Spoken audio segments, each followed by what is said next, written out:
It's been a minute since you've made one of these videos, but you're always working, and your 6 months of sobriety ended just in time for the roller rink to open up and for you to play more shows and see more friends and rekindle your love for whiskey again. In moderation, of course. You've been shaking your fist and your head over American politics, but also shaking your ass because how long is this life or our time with each other? No wonder you don't want to write or edit videos in isolation. No wonder you don't want to be perceived online. This shit isn't real. But you are. You want to be outside. You want to be around others. You want to drink the tea and hear the tea under the stars and laugh so hard that you get six-pack abs like a Renaissance painting of Jesus on a cross. Doesn't that sound nice? Unfortunately, tonight you are alone in your room. You hate to admit this, but you could really use a friend right now. You've just been having one of those fucking weeks where Sunday was comically shitty, and then Tuesday and Wednesday were like, hold my beer. It's been the kind of week where you get a pap smear that you weren't planning on getting, you know what I mean? Surprise, surprise! You were also supposed to play a show tonight, but there was a miscommunication between bands, and now you're not, and have no idea what to do with yourself. You contemplated going out alone, but it's the fucking 4th of July, and you hate this ridiculous holiday. Maybe you'll light some candles and try to communicate to your ancestors from Calabria to find out why the fuck they came here. You have always felt like you weren't supposed to be here. You would argue that most of us are not supposed to be here, and you've never felt any attachment to America. You tried to leave 20 years ago, but had to return when your visa expired. Now you just feel stuck. Too poor to stay and too poor to leave. You've been focusing a lot on building community, but you can't even get friends to hang out, so maybe you gotta build it somewhere else.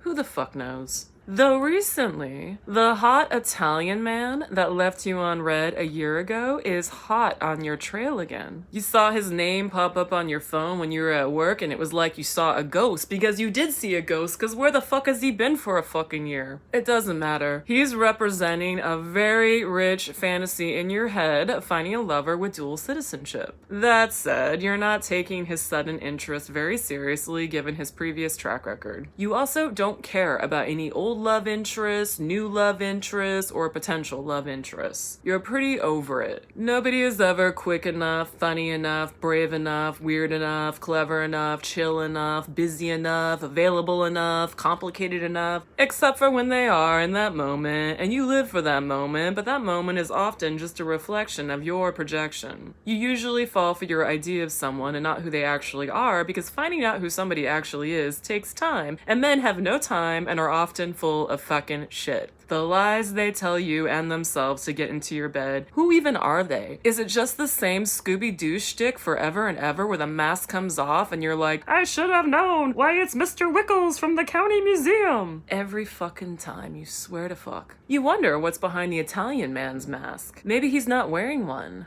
Maybe you'll ask your Italian ancestors that question tonight, and maybe they'll be so frustrated with you that the candle will fall over and get wax all over your rug.